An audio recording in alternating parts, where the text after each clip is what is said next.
Amen.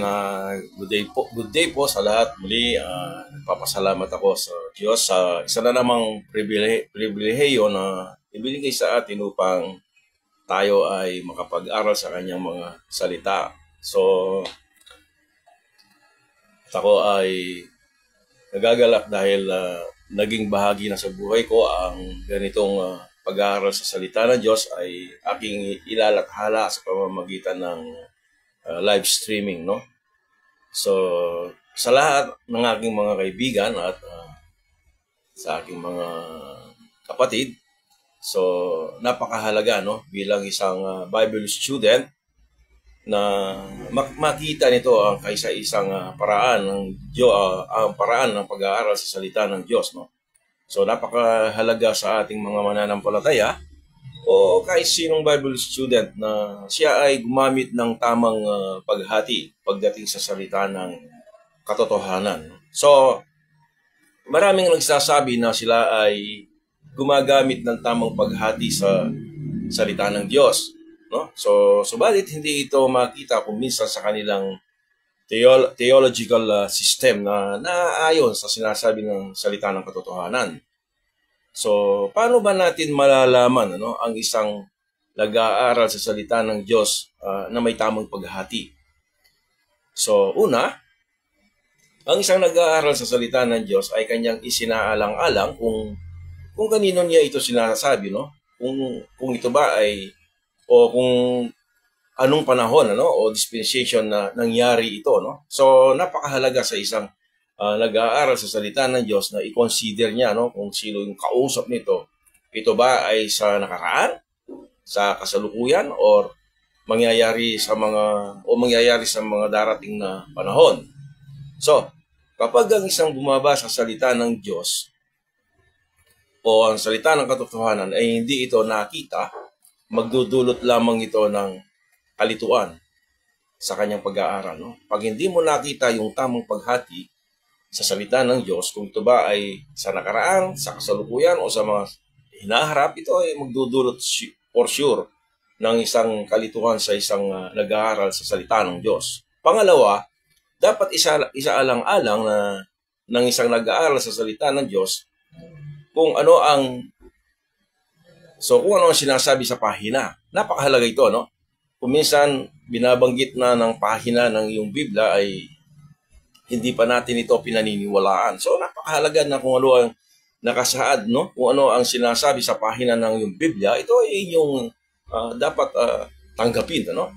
So, hindi kailangan na gumamit ng alegorya. Yung alegorya yung pagpapalagay, sa kung ano ba yung ibig sabihin ng salita ng Diyos, ano? So, sa simpleng sinasabi ng banal na kasulatan, hindi natin kailangan na allegory, no? Upang patibayin lamang ang kanyang paniniwala, no? Upang patibayan ang kanyang sistema ng kanyang paniniwala o bigyan ng pansariling depensa ang kanyang theological system na kanya ring natutunan.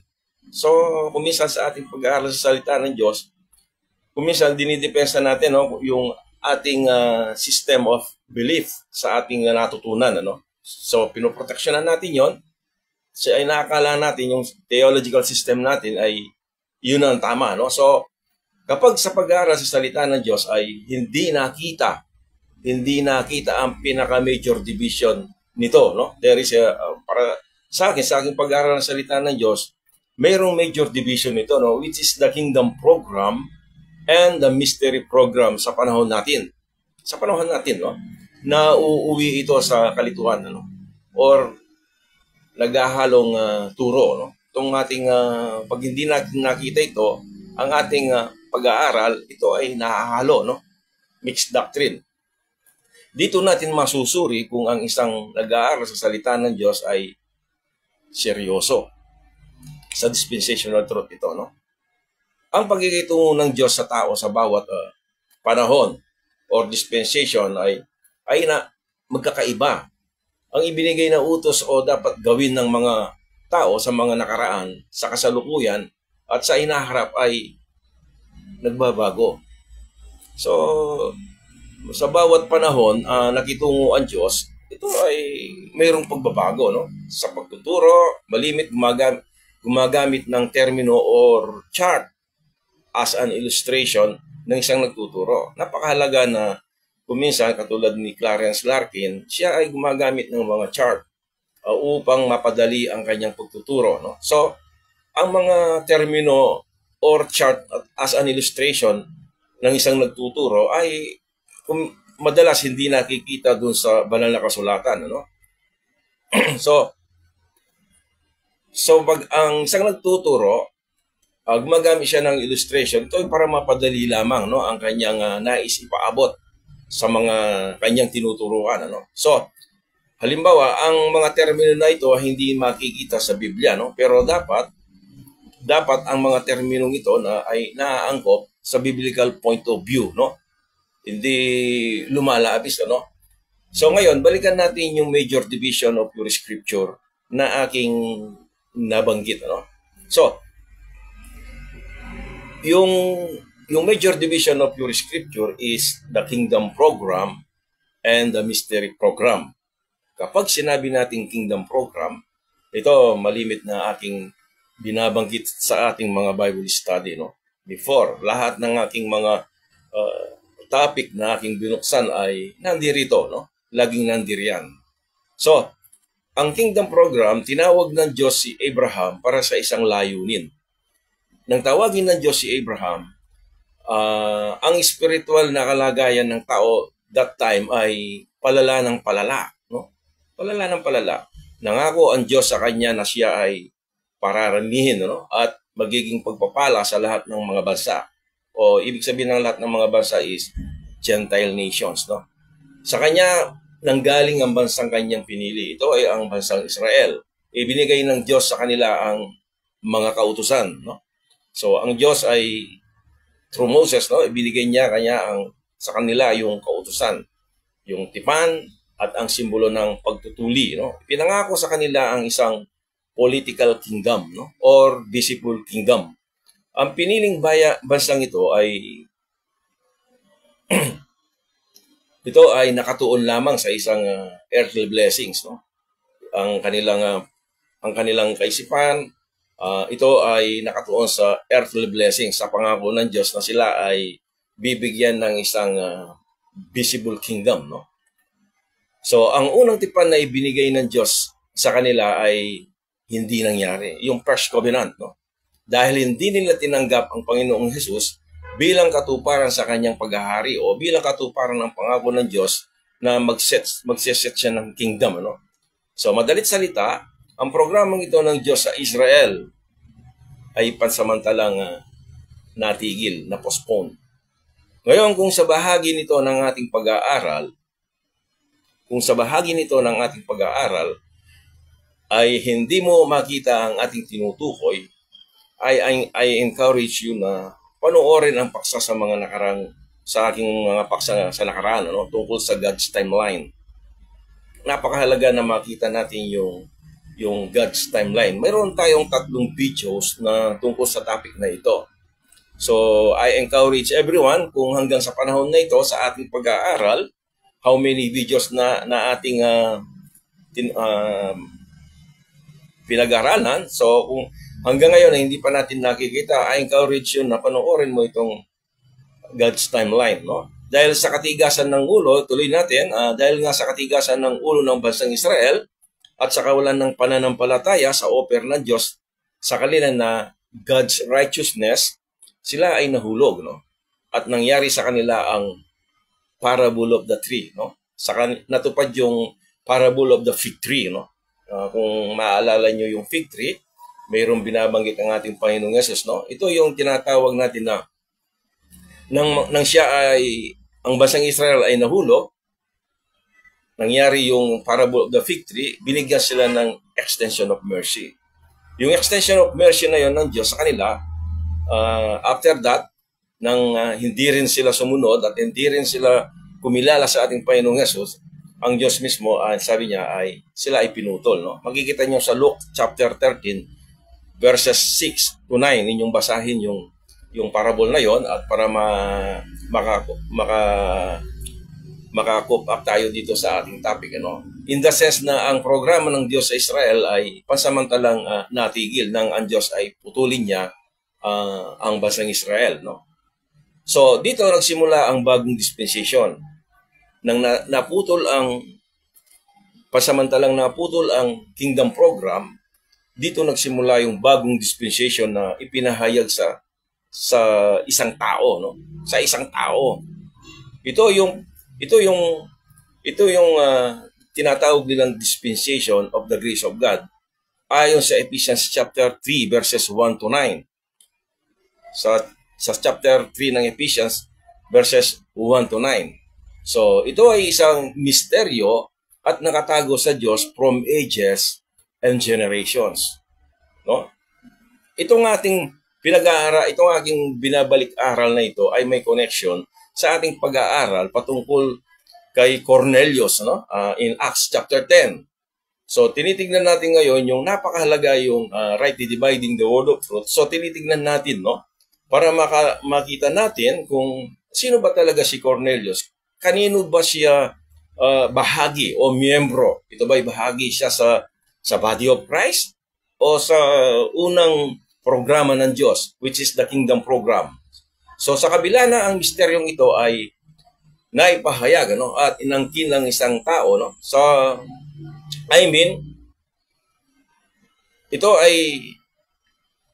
Itong misteryong ito ay naipahayag at inangkin ng isang tao at nakasaad ito sa banal na kasulatan, marami pa rin hindi naniniwala nito. No? Itong misteryo na ito, no, na ipinahayag sa isang tao. At para sa kanila ay hindi lamang isang tao kung kanino siya ipinahayag. No? Pero malalaman natin mamaya. No? So after the death of Stephen, nang si Esteban ay namatay sa pagbato sa kanya, naligtas si Saul. Si Saul si Apostol Paul, no? At sa kanya unang ipinahayag ang misteryo na ito, subalit sa ibang mga Kristiyano, ang misteryo na ito ay ipinahayag din sa iba, no? Katulad ni Pedro. Katulad ni Pedro. Pero ang pag-angkin na ito ay hindi kayang patunayan base sa sinasabi ng mga kasulatan. So sabi nila, inangkin ni Pedro, no? Pero hindi kayang itong patunayan ng banal na sa pamamagitan ng banal na kasulatan. Ano? Una, ang ibig sabihin ng mystery ay sikreto. Secret, no? At walang nakakaalam liban ang Diyos. Kapag ang isang lihim ay ipinaalam na sa iba, anong ibig sabihin nito? Hindi na ito sikreto. Dahil may nakakaalam na, no? Ang sikreto, ibig sabihin, ikaw lang ang nakakaalam, no? O misteryo dahil nalaman ng iba, no? Hindi na ito misteryo pagka nalaman ng iba. Kung tapat kang bumabasa o nagbabasa sa iyong Biblia ng King James Bible, let's say yung King James Bible, ang misteryo na ito ay hindi inangkin ni Pedro. Never na inangkin ni Pedro ang misteryo na to, no? Na ipinahayag sa kanya, no, ng ating Panginoong Hesus. Hindi ito ipinahayag kay Pedro, no. Subalit si Pablo ay kinasihan ng banal na espiritu at tuwirang isinulat sa mga taga-Epeso na ang misteryo na ito ay ipinahayag sa kanya. Pero ka bang mababasa na this mystery revealed to Peter? Kinlaim niya, inireveal ng Diyos sa akin itong misteryo na to. Wala tayong makikita. Si Pablo ang nagangkin na sa Ephesians chapter 3 verses 1 to 9, basahin yung may giyon, ito ay nireveal lamang kay Apostol Pablo. Ito yung bagong mensahe ng dispensation of the grace of God. Iyon ang mystery at ang message nito, yung dispensation of the grace of God, na pasamantalang na-postpone, no? Ang programa ng Diyos sa bansang Israel. Doon niya inireveal, pagkatapos na naligtas, inireveal sa kanya ng ating Panginoong Yesus. So, ang dispensation of the grace of God is a mystery of the fellowship that the Gentiles should be fellow heirs, no, with the Jewish people of the same body, sa isang katawan, no, which is alin? Of course, the body of Christ. So, ang account sa Acts chapter 10 tungkol kay Cornelius at Peter ay hindi ito bahagi, no, ng mystery na tumutukoy sa dispensation of the grace of God. So, sapagkat magkaiba ang kanilang ebanghelyong ipinangangaral, no? Sa right division of the Word of God, kino-consider din natin kung ano ang kanyang ipinangangaral. Kung mayroong dalawang entity, not the same program, na iba ang kanilang ebanghelyong daladala, of course, hindi sila magkaparehas, no? Mayroon silang distinction, no? So, ang ipinangangaral ni Pedro sa Acts chapter 10 kay Cornelio ay tungkol sa Israel program, no? Israel program, which is repentance and baptism for the remission of sin. Iyon ang programa sa bansang Israel. No, exclusive sa kanila 'yon, no? Malinaw na ang mystery program for the body of Christ or the dispensation of the grace of God ay walang kinalaman si Pedro. Walang kinalaman si Pedro sapagkat magkaiba ang ebanghelyong ipinangangaral ni Pedro at ni Pablo. Magkakaiba, no? So, ang ipinangangaral ni Pablo ay para sa mystery program. Ito ay tungkol sa biyaya ng kaligtasan, no? Yung biyaya ng kaligtasan, no? Yun ang ipinangangaral ni Pablo at hindi sa pagtupad ng kautusan. Ang ebanghelyong ito ay patungkol sa ang ebanghelyong dala ni Pablo is about o patungkol sa death, burial, and resurrection of Jesus Christ. Ang ipinangangaral ni Pablo tungkol sa biyaya ng kaligtasan ay sa pamamagitan lamang ng pananampalataya. Hindi ito ang pinangaral ni Pedro at ng ibang apostol, no? Tandaan natin 'yon, no? Sapagkat ang pang-ebanghelyo ng pagsisisi, no, at ang tubig ng bautismo na ipinangaral ni Pedro ay bahagi ng programang para sa Israel lamang, no? Ito ay kailangan nilang gawin as required by the law. So ito napag-aralan na natin sa mga previous lessons na dahil bago sila papasok sa kanilang tungkulin, kailangan silang bautismuhan sa tubig, no? Ang kanilang tungkulin bilang mga kingdom priest, kasi ang pangako ng Diyos sa kanila, gagawin silang mga kingdom priest during the millennial kingdom, at bago sila papasok doon, sila ay babautismuhan, no? Sila ay itatalaga, no? Bilang isang kingdom priest, nangangailangan ng pagtatalaga, no? At ito ay sa pamamagitan ng tubig ng bautismo. That's why nung dumating si John the Baptist, as a preparation for them, sabi niya, repent and be baptized, for the kingdom of heaven is at hand. So it's a preparation, ano? Kailangan nilang gawin 'yon, ano? Dahil 'yun ang hinihingi ng kautusan, ano? So, ang tanong dito, bakit kung sa dispensation of the grace of God ay hindi na kailangan ng bautismo sa tubig? Kung hindi na kailangan ng bautismo sa tubig, bakit si Pablo ay nagbautismo, no? Siya ay nagbautismo. At siya mismo ay nagpabautismo rin, no? Bakit kailangan gawin ni Pablo 'yon? Well, dahil si Pablo ay tumanggap ng progressive revelation, no, sa Panginoon. Anong ibig sabihin nun? Sa panahon na 'yon, bago pa siya nakakilala sa Panginoon, hindi siya tumanggap ng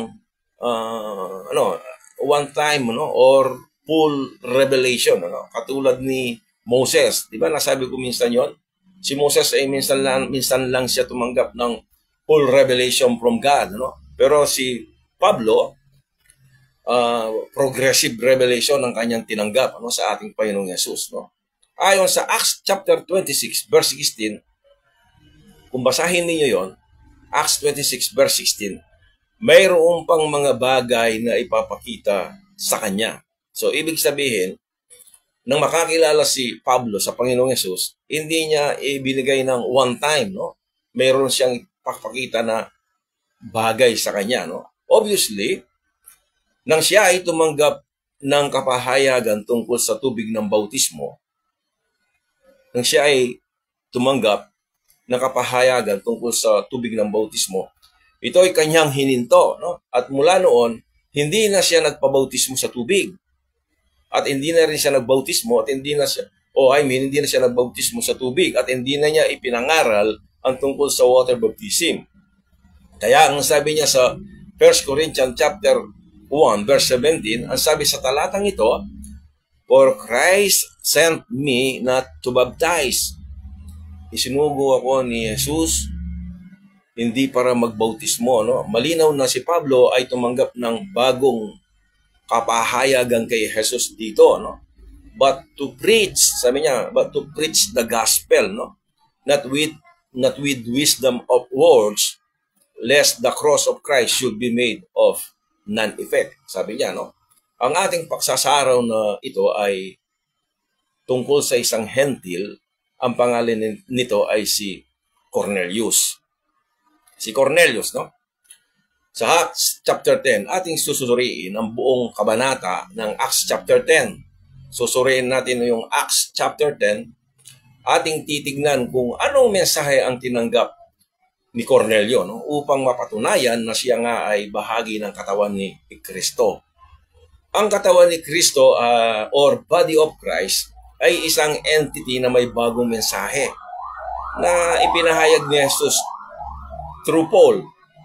Ngayon, ating babasahin ang aklat ng mga gawa sa kapitulo 10, no? Chapter 10 ng Acts, mula 1 hanggang verse 48. So, aking umpisahan kung meron tayong mga scriptures sa mga kapatid na makakapanood nito, sundan ninyo ako at sa Acts chapter 10 verse 1, there was a certain man in Caesarea, called Cornelius, a centurion of the band called the Italian band.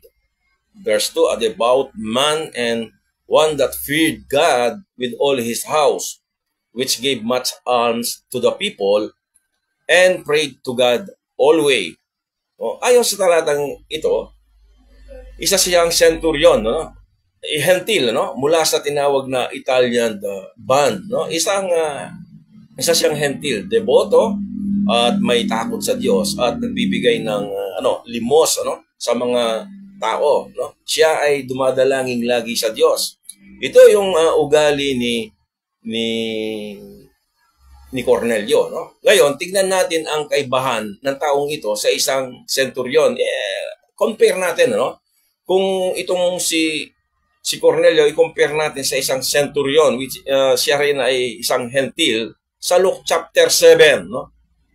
Verses 2 hanggang 6, no? Luke chapter 7, verse 2 to 6. Ikumpara natin kay Cornelio itong taong ito. Verse 2. And a certain centurion's servant, meron siyang alipin itong centurion na to, who was dear unto him, was sick and ready to die. So ang centurion na ito na may alipin at ito ay nagkasakit, malapit na siyang mamatay, ano? So, and when he had Jesus, he sent unto him the elders of the Jews, beseeching him that he would come, no, and heal his servant. So, sinabi niya sa mga Jewish leaders na magpunta kay Jesus at ilang pinuno ng mga Hudyo upang himukin si Jesus. So, pumunta itong mga Jewish leaders na ito at hinimok hinimok ang ating Panginoong Yesus na pagalingin itong alipin ng senturyon. No? In verse 4, and when they came to Jesus, they besought him instantly. Ito, sila ay talagang hinimok nila si Jesus Christ that bakit, no? O saying, sabi niya, that he was worthy for whom he should do this. So, kinakailangan na, sabi niya, nirequest nila sa Panginoon to pagilingin niya yung servant ng isang centurion na ito. Bakit ba? Bakit niya kailangan? Verse 5, for he loveth our nation. He loveth our nation, and he had built us a synagogue. So, nandun yung itong si Cornelio, nandun yung kanyang pagbe-bless, no, sa bansang Israel, no. Ang taong ito ay pasok, no, sa qualification sa pangako ng Diyos sa Israel that God will bless them that bless thee, no.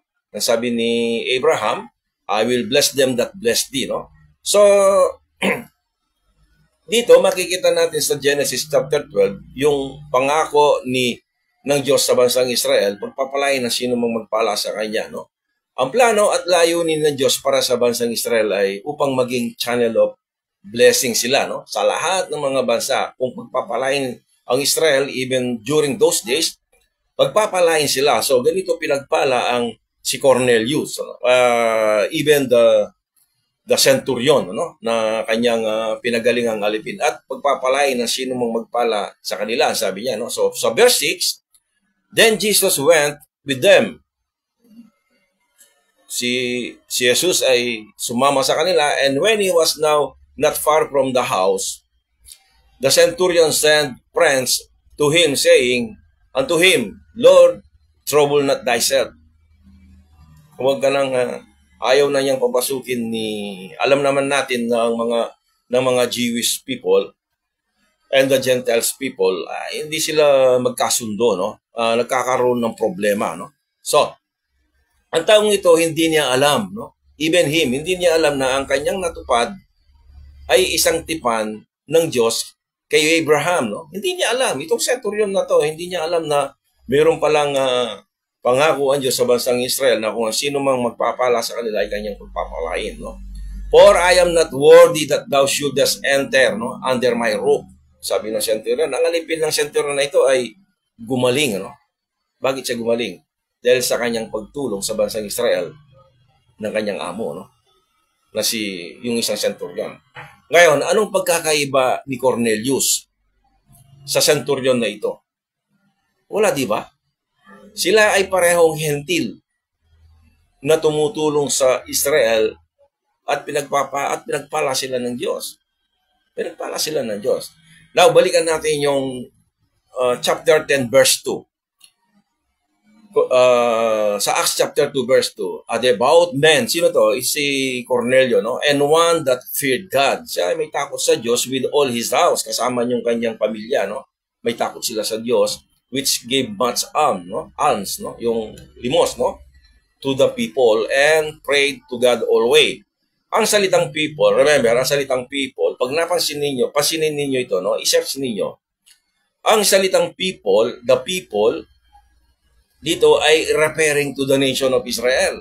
My people, these people, if my people shall humble themselves and pray. Yung my people, these people, referring always to nation of Israel. Ang language na ito is always referring, no, sa bansang Israel. In verse 3, tuloy natin. So, ang tinitignan natin dito, bakit natin babasahin, sa ating pag-aaral ngayon ay babasahin lang natin susuriin natin yung buong chapter ng Acts, no? At titingnan natin kung ito ba, malalaman natin dito, kung si Cornelius ay member ba ng Body of Christ o member ng Kingdom Program, no? So, in verse 3, he saw in a vision. Ito yung nakita itong si Cornelius. Evidently about the 9th hour of the day, an angel of God coming into him and saying unto him, Cornelius. Sabi niya, and verse 4, and when he looked on him, he was afraid. Natakot itong si Cornelius, and said, what is it, Lord? And he said unto him, sabi ni Cornelius, o ng ating ng Diyos, thy prayers and thine alms are come up for a memorial before God. No? Before God. No? Ito ay bahagi sa katuparan ng pangako ng Diyos sa Israel. No? May pangako ang Diyos sa Israel. Dahil sa ginawa ni Cornelius sa bansang Israel, sabi niya, binabalikan lang natin, ano? I will bless them that bless thee. This is the promise of God to Abraham in Genesis chapter 12. So, and now send men to Joppa and call for one Simon whose surname is Peter. So, tinutukoy niya dito si Peter, ano? Verse 6. He lodges with one Simon a tanner, no? Whose house is by the seaside. He shall tell thee what thou oughtest to do. Sabi na atin, Panginoon, sabi niya, punta ka doon at sasabihin ni Simon, Peter, kung ano yung dapat mong gawin. Dito, sabi ng Panginoon, si Pedro ang magsasabi sa kanya, no? Kung ano ang dapat niyang gawin. Now, ano ang dapat nating gawin upang ngayon? Ang tanong ko lang. By the way, tanong natin, ano ba ang dapat mong gawin? No? Upang ikaw at ako ay maligtas ngayon. Ano ba ang dapat natin gawin? Mayroon ba? Wala, di ba? Kundi manampalataya lamang, no? Sa ebanghelyo ng kaligtasan. Huwag nating sabihin na tayo maliligtas dahil doon sa pagtupad ng kautusan o paggawa ng kahit anong kautusan, no? So, tumutukoy ito sa kamatayan, yung ebanghelyo ng kaligtasan, ito ay tumutukoy sa kamatayan, pagkalibing at muling pagkabuhay ng ating Panginoong Hesus. No? Verse 7, and when the angel which spake unto Cornelius, no, was departed, he called two of his household servants. Tinawag niya yung kanyang servants and devout soldiers, yung mga tapat niyang sundalo. No? He's a Italian band, siya ay leader, no? Of them that waited on him continually. Verse 8, and when he had declared all these things unto them, he sent them to Joppa. So, verse 9, on the morrow, as they went on their journey, and drew nigh unto the city, Peter went up upon the housetop. So, si Peter, nang kinabukasan, sila ay naglakad at pumunta sila sa Joppa, and Peter went up upon the housetop to pray about the 6th hour, no? Verse 10, and he became very hungry and would have eaten. No? But while they made ready, he fell into a trance, no? Yung siya ay may nakita, no? Trance actually yung parang sa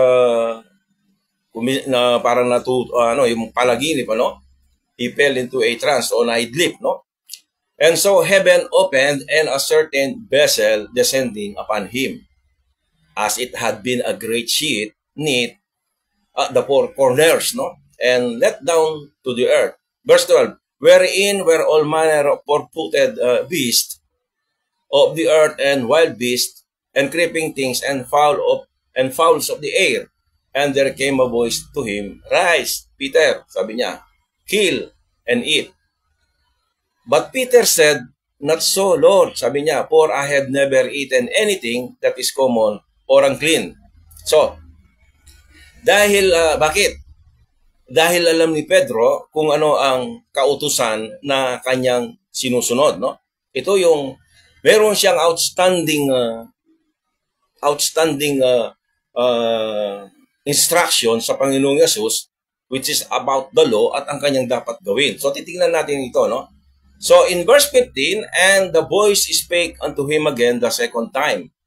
Pangalawang ulit, no? Na kung ano yung sinabi, what God had cleansed, sabi niya, thou call not thou common. Lahat ng bagay na lilinis ng Diyos ay huwag na tawagin na ito ay common, no?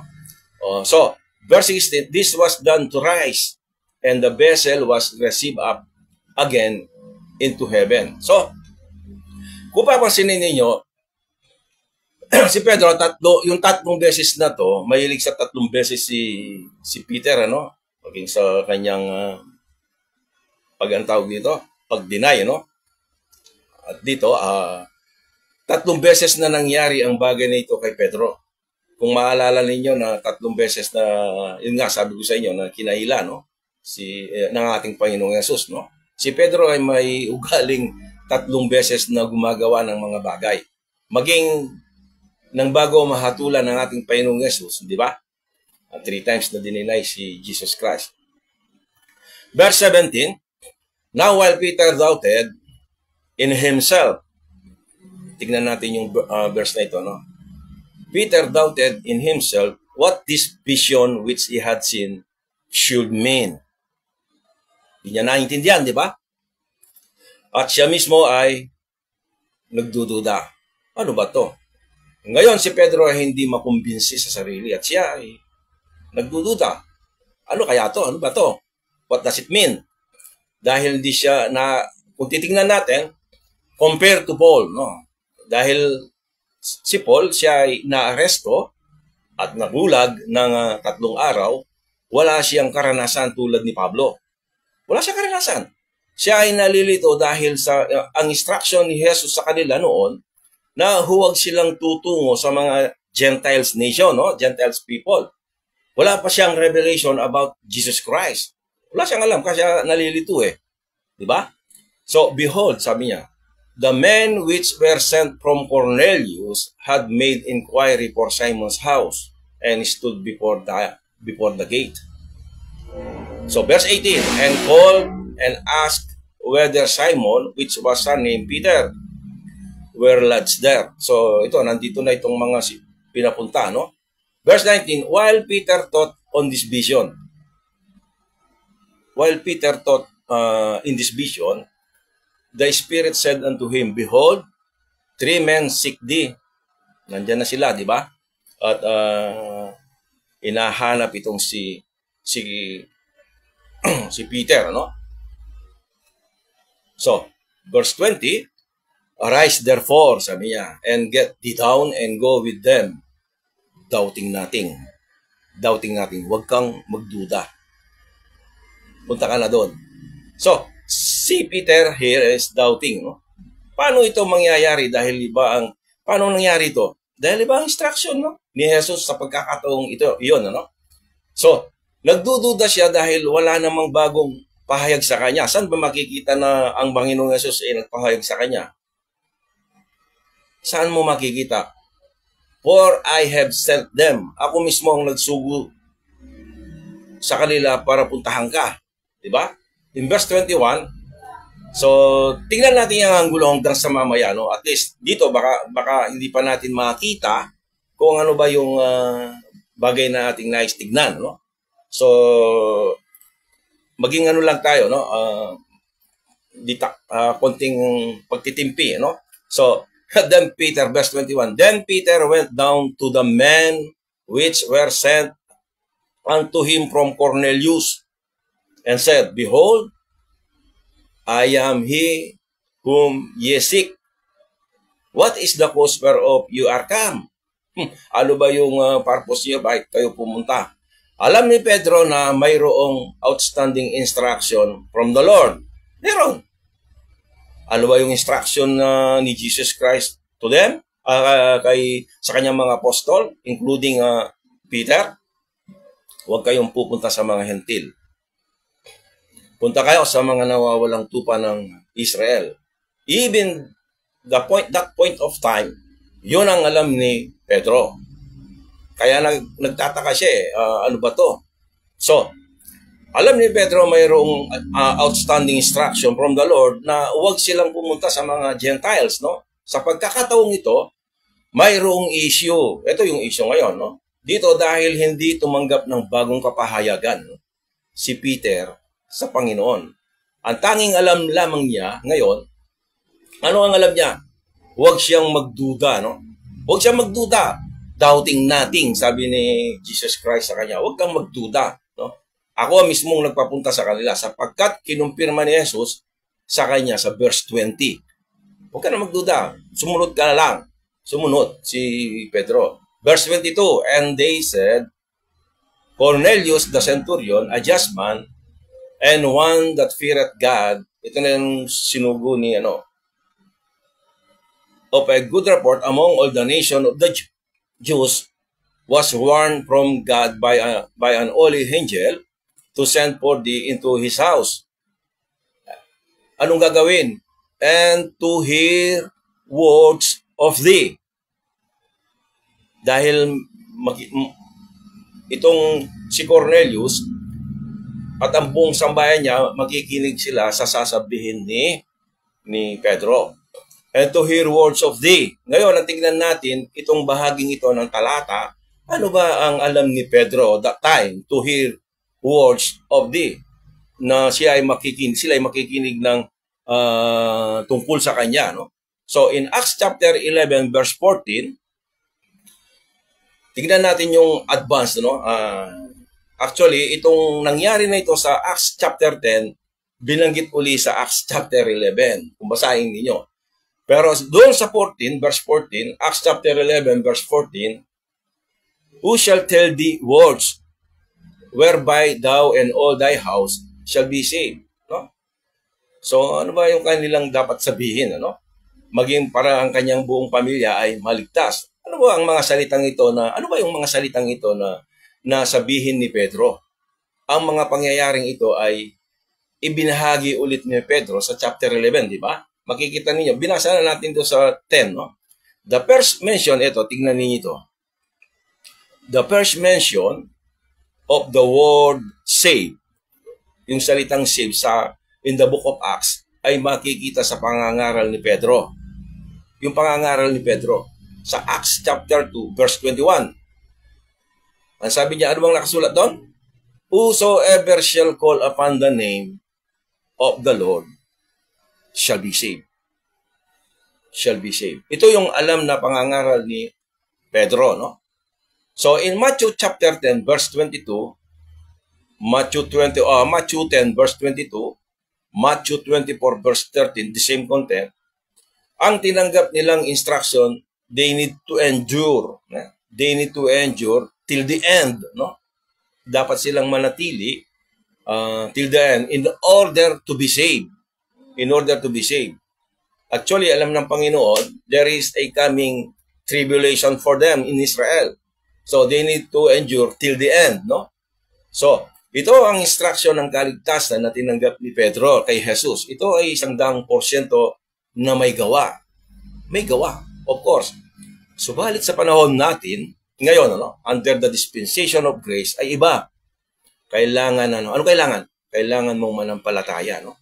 Sa death, burial, and resurrection of Jesus Christ. So, ang tanong dito, mula Matthew chapter 10, no? Hanggang Acts chapter 11, verses 14, o verse 14. Ang tanong ko, may pagbabago ba sa ebanghelyo na tinanggap ni Pedro mula sa Panginoon? Mayroon bang pagbabago? Is there anything changes sa ibinigay ni Jesus Christ sa kanya mula sa Panginoon? Mayroon bang bagong kapahayagan si Pedro since then until now para sa kaligtasan? Wala, di ba? Wala. Titingnan din natin yan, ano? So, ang tanging nalalaman lang ni Peter is by enduring and call upon the name of the Lord. And call upon the name of the Lord. Ito ang paraan ng kaligtasan na alam ni Pedro. Ito yung kaligtasan na alam ni Pedro. Verse 23 ng Acts chapter 10, no? Then called he them in and lodged them. And on tomorrow, Peter went away with them, and certain brethren from Joppa accompanied them. Verse 24. And the morrow, after they entered into Caesarea, and Cornelius waited for them, and he had called together his kinsmen and near friends. No? Now, Cornelius, isa siya centurion kasama ng kanyang mga kamag-anak, di ba? At kaibigan na silang lahat, ang pamilya niya, with respect, no, to Israel, no. Sila ay malaki ang respeto nila sa bansang Israel. Verse 25, and as Peter was coming in, when Peter's coming in, Cornelius met him. Sinalubong ni Cornelius and fell down at his feet and worship him. So, siguro nagulat pa si Peter, ano? But Peter took him up, saying, "Stand up. I myself also am a man." So, pinatayo niya, of course, syempre, dahil alam naman, inosente itong si Cornelius, no? Verse 27, no? And as he talked with him, he went in, no, and found many that were come together. Now, magsisimulang magsalita si Pedro sa kanila. Tignan natin ngayon kung ano yung sinasabi ni Pedro, no? Kung mayroon bang bagong kapahayagan si Jesus sa kanya, no?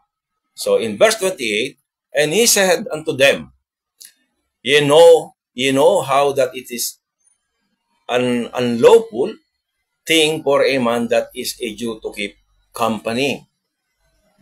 Maigpit kasi sa kanila, no, na sa mga Hudyo na makisalo, no, sa ibang tao, sa mga Gentiles people.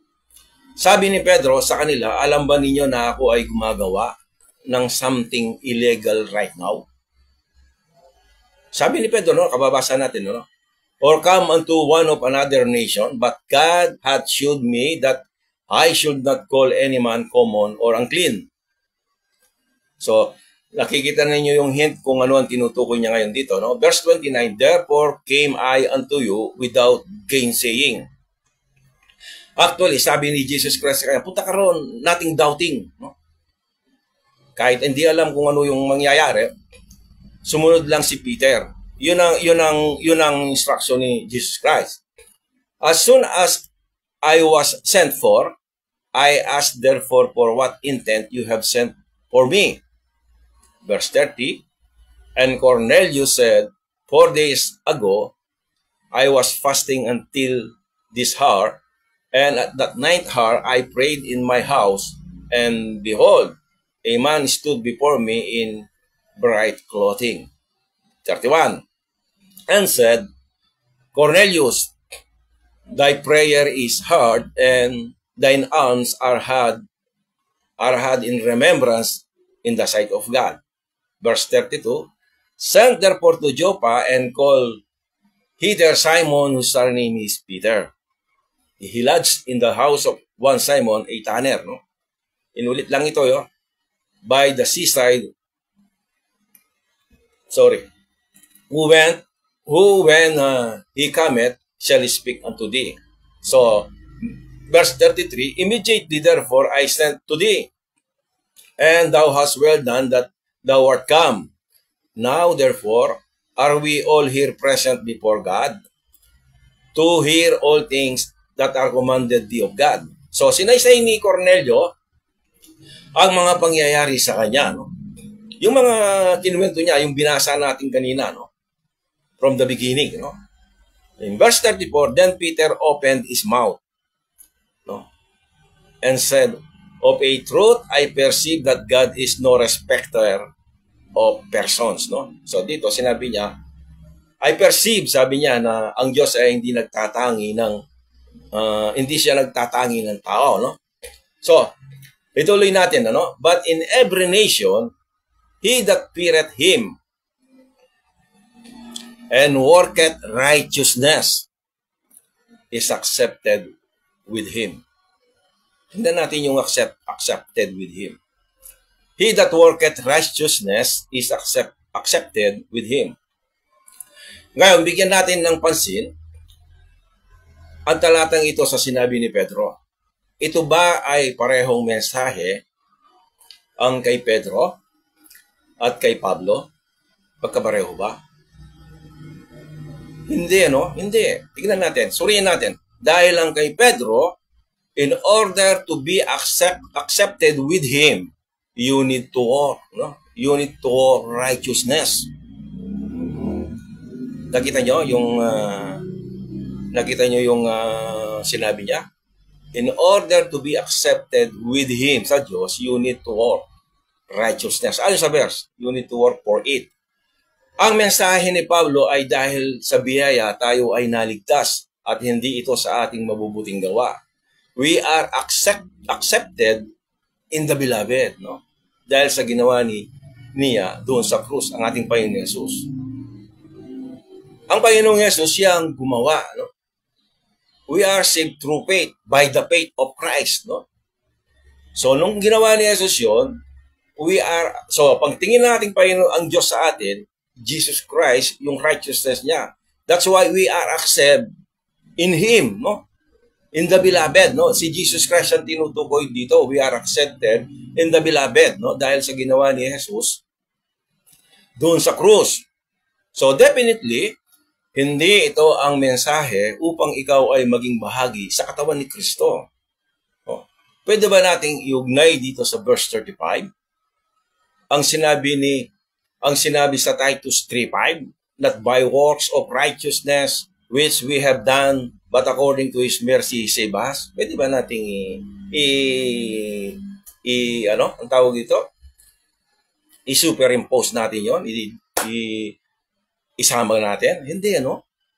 So, sabi niya ng 35, not by works of righteousness. Sa kanya, yun, those who doing righteousness will be accepted of Him, sabi niya, di ba? Yun ang sinasabi ng talata. Yun ang sinasabi ng talata on the page. Binanggit ko lang sa inyo. Hindi ako nagsabi, no? Verse 36, the word with God sent unto the children of Israel, preaching peace by Jesus Christ. He is Lord of all. Si Pedro ay nagsalita dito sa pamilya ni Cornelio, no? Kay Cornelio. Ngayon, tingnan natin kung ano ang sinasabi niya sa susunod na talata. Kung ano ang sinasabi sa susunod na talata. Verse 37. The word I say, ye know. Ano kanina?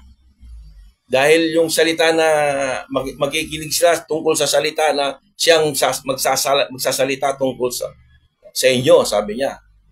Ngayon, the word I say. Anong sasabihin ni Peter? The word I say, ye know, sabi niya. Alam ninyo, sabi niya, which was published throughout all Judea. Alam na nila, no? Alam na ng mga sasabihan niya, sina Cornelio and his family, no? Sabi niya, that word I say, ang sasabihin ko sa inyo, ye know, alam ninyo, which was published throughout all Judea and began from Galilee after the baptism which John preached. So alam na nila ito, no? Ang sasabihin niya. Alam niyo ito dahil ito ay nai-publish na, no? Before, that is before. There is no new revelation from Christ, no? Kay Peter, no? Ayon sa talata, alam na ninyo ang salitang iyon at ito ay nailathala na sa buong Judea at Galilea. Pagkatapos na si John ay nangaral tungkol sa bautismo, water baptism. Sabi ni Pedro dito, sa talata, no, mayroong salita na ipinahahayag. At ano ito? Ano ba ito ipinapahayag? Tingnan natin yung Acts chapter 13, no? Acts chapter 13, umakyat tayo ng konti, verses 48 to 49. Verse 48. And when the Gentiles heard this, they were glad and glorified the word of the Lord. No? They glorified the word of the Lord. And as many as were ordained to eternal life believed. 49. And the word of the Lord, take note, verse 49, was published, no, throughout all the region. If this word of the Lord was published, ito yung sinasabi rin ni Apostle Peter, no? Dahil siya ang nangangaral dito, in the past, hindi ito ang revelation of the mystery. Ang ibig sabihin nito, hindi ito ang ebanghelyo ng iyong kaligtasan sa panahon natin, ano? Ang ibig sabihin nito, hindi ito yung ebanghelyo ng iyong kaligtasan. The word of the Lord has to do with the prophecy, no? Wala itong kinalaman sa body of Christ. Remember, sabi ko na from the beginning, once na hindi mo nakita ang major division of the scripture, which is the kingdom program and the prophecy, hindi natin mabubuksan, hindi natin makikita yung patungkol sa sinasabi ng Acts chapter 10, ano? Verse 38, how God anointed Jesus of Nazareth with the Holy Ghost and with power, who went about doing good, no, and healing all that were oppressed of the devil, for God was with him. Verse 39, and we are the witnesses of all things which he did both in the land of the Jews and in Jerusalem, whom they slew and hung on a tree. Verse 40, tingnan nyo. Him God raised up the third day and showed him openly. This is the gospel of God mentioned in Romans chapter 1 to 4. Again, ang ebanghelyo ng Diyos na ito, gospel of God, ay ipinangaral nilang dalawa, no? Si Peter and Paul, both of them, they preach the gospel of God, no? Actually, si Pablo and Barnabas, they separate them, no, by the Spirit in Acts chapter 13 para ipangaral nila itong gospel of God. Na? This gospel is proving that Jesus Christ is the Son of God, declared by the power of His resurrection. Yun ang actually, itong term na ito, ginagamit ko, pag sinabi nating concept o content, no? Content, para mas madaling maintindihan, baliwalahin na natin yung concept. Yung content nung itong gospel na to, it is that Jesus Christ is the Son of God. In Romans chapter 1 verses chapter 1 verses 1 to 4, that Jesus Christ is the Son of God declared by the power of His resurrection. Yun ang content ng gospel of God. Both Peter and Paul preaching this gospel of God, itong ebanghelyong ito. Ito yung nangyari yon during the transition period after si Pablo ay naligtas and before the revelation of the mystery, no? Nagkaroon ng ang sabi ng Holy Spirit, separate me Paul and Barnabas, dahil meron silang trabaho, no? Panoorin niyo yung delegated work, no? Meron tayong paksa tungkol dito, no? So, verse 41 nating ituloy, no? In verse 41,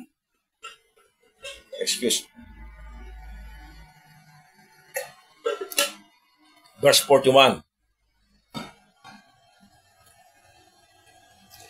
So, verse 41, not to all the people, but unto witnesses chosen before God, even to us, who did eat and drink with him after he rose from the dead. Verse 42. And he commanded us to preach unto the people and to testify that it is he which was ordained of God to be the judge of quick and dead. These three verses, yung sunod-sunod na verse na yon, is in connection of the gospel of God. So kung gusto ninyong makita yung detail, no, about the gospel of God, pwede ninyong, I suggest na panoorin niyo yung delegated work na ating topic, no? Nandiyan sa aking timeline, no? Verse 43, to him give all the prophets witness that through his name whosoever believeth in him shall receive remissions of sins. Yun ang kanyang sinabi, no? Dito sa talatang ito ay makatatanggap ng remission of sins. Malinaw na ito ay para sa programa ng Diyos sa Israel and not for the body of Christ. The body of Christ did not just receive the remission of sins, but also the forgiveness, no? But also the forgiveness of all your sins, no? Kaya nga pagharap natin sa Diyos, wala nang kasalanan. There is no judgment, no? Bakit ka hahatulan? Wala ka nang ano pang hahatulan sa iyo? Wala ka nang ang kasalanan na hinatulan na ng Diyos for you, no? At the cross, no? Ang kasalanan mo nakaraan, kasalukuyan at inaharap, God has forgiven. Pinatawad na niya, no? But these people, meron silang ibinigay na programa para sa kanila. They are under the law, no? Kinakailangan nilang gawin 'yon, no? So, remission of sins and forgiveness of sins are not the same word. The remission of sins ay may kaugnayan sa word of the Lord, no? Sa word of the Lord. Hindi sa pangangaral na sa pangangaral ng revelation of the mystery. Well, hindi 'yon, ano? So ngayon, so far hanggang ngayon sa mga talatang ating nabasa, Acts chapter 10, hindi pa natin makita ang ipinangaral ni Pablo sa Ephesians chapter 2 verses 8 to 9. Anong verse na tayo? Verse 38. Meron ba tayong makita na for by grace are you saved through faith, and that not of yourselves, it is the gift of God, not of force, lest any man should boast? Mayroon na ba tayong makitang ipinangaral sa Acts chapter 10 sa ating mga talatang nabasa?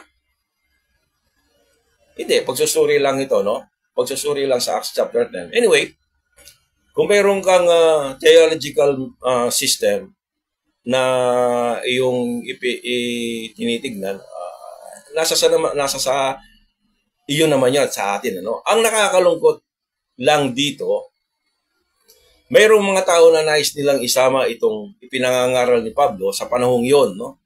Dito natin makikita ang isang tapat na nag-aaral sa salita ng Diyos kung ipipilit natin, ano, ang isang theological system, no, na hindi naman natin makikita sa mga talatang nabasa. Magkakaroon ka ng problema, no? Magkakaroon ka lang ng problema. Ang problema mo ay pinoprotektahan, ano? Pinoprotektahan natin ang ating theological system na and you are relying, no, sa karunungan ng tao, no? Hindi doon sa sinasabi ng banal na kasulatan at hindi sa sinasabi ng iyong Biblia on the page, no? 44, verse 44, while Peter yet spake these words, si Pedro nagsasalita, the Holy Ghost fell on all them which heard the word. At sinabi ni Peter dito ay mga salita na ibinigay ni Jesus during his earthly ministry.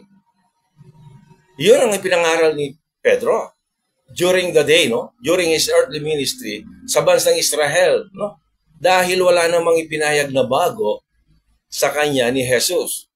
Ang kanyang ipinapangaral dito ay matagal na naipublish. Yung binasa natin kanina, kung kinukuha nyo, ginajot down nyo yung ating mga verses, ano? Ito ay matagal nang naipublish, inailathala, no, sa nakaraan. So, ang tanong dito, kaparehas ba ang ebanghelyong tinanggap mo o ako sa Acts chapter 10 dahil sa biyaya ikaw ay naligtas? Meron ba tayong makitang ganito na ang pinangaral ni Pedro dun sa kay Cornelius at sa kanyang buong sambahayan is the same, na tayo ay naligtas dahil sa biyaya ng Diyos?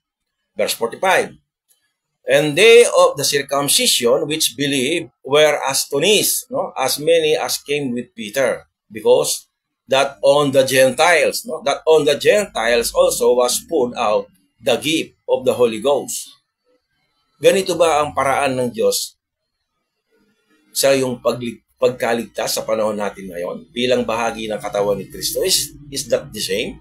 The same way? Iyon ba yung paraan ng Diyos sa atin ngayon na tayong mga mananampalataya? So, 46, for they heard them speak with tongues and magnify God, then answered Peter. 47, no? Can any man forbid water that this should not be baptized, which have received the Holy Ghost as well as we?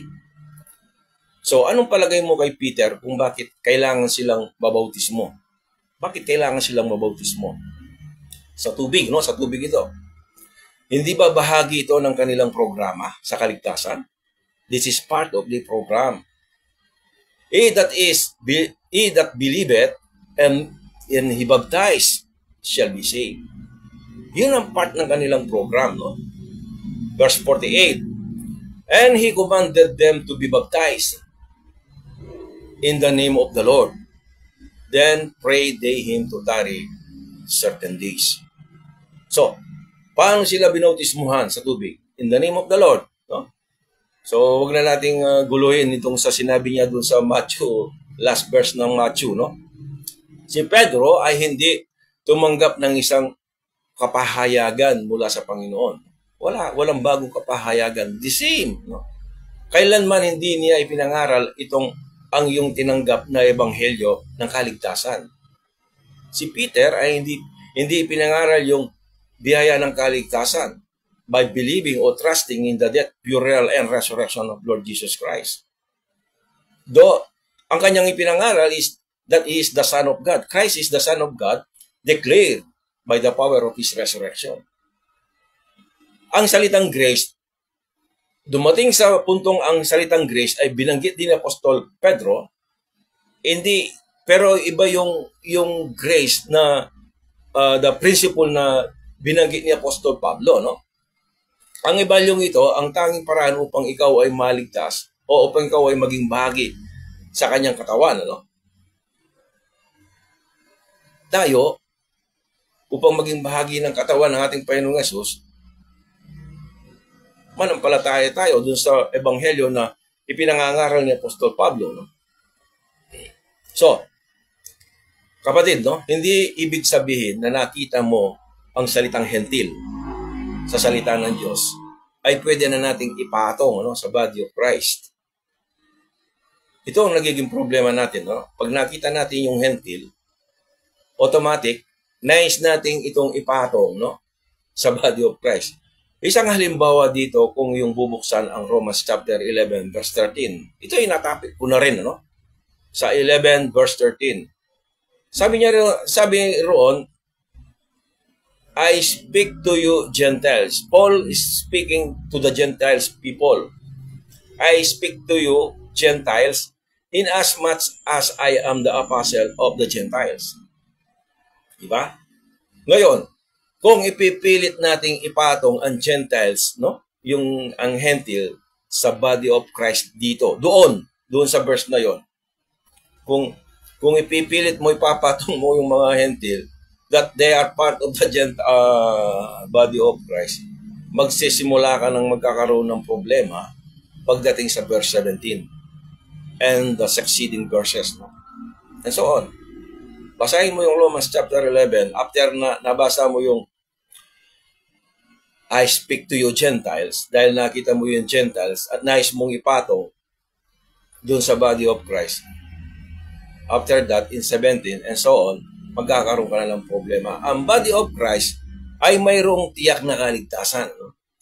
Eternal security, at hindi ito nakabase sa ating pagganap, no? Hindi yun based on performance, no?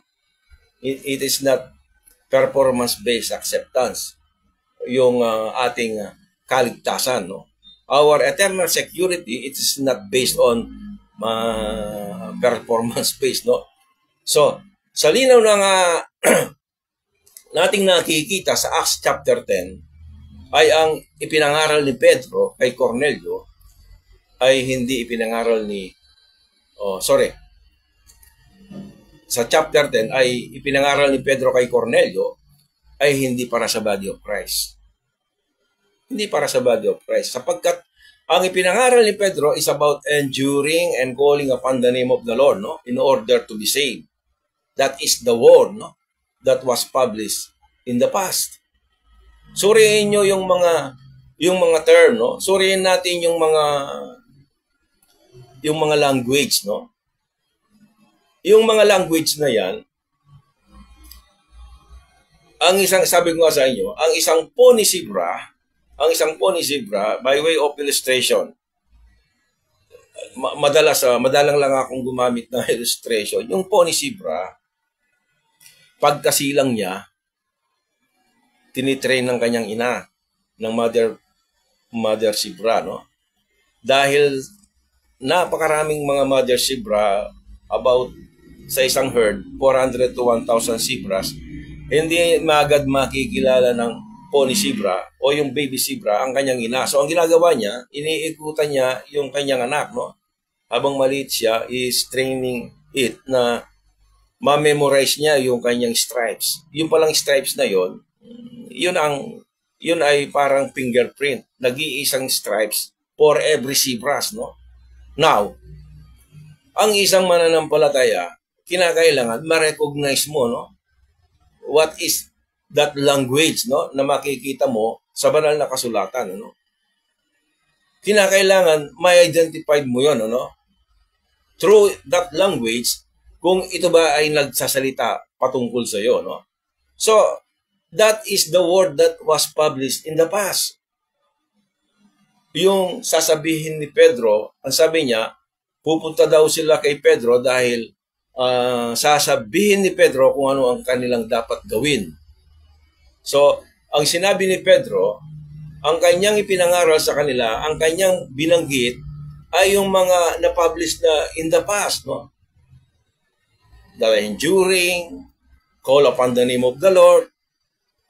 Yung panahon na yon, si Pedro o si Pablo ay hindi siya tumanggap ng ganong revelation. Ang tinanggap niya, it is a new revelation, ano? New revelation. The dispensation of the grace of God. We are saved through faith, not hindi sa gawa, no? We are justified by faith, no? We are complete in Christ. So, yung ginawa ng ating Panginoong Yesus, yun ang nireveal niya kay Pablo, no? Si Peter, there is no new revelation about the dispensation of the grace of God. Iba yun, ano? So, kapatid, hindi natin pwedeng, personally ako, itong ang aking nakikita rito, si Cornelio, it is not part of the body of Christ. Dahil ang kanyang tinanggap na ebanghelyo, it is not, for by grace are you saved through faith. No?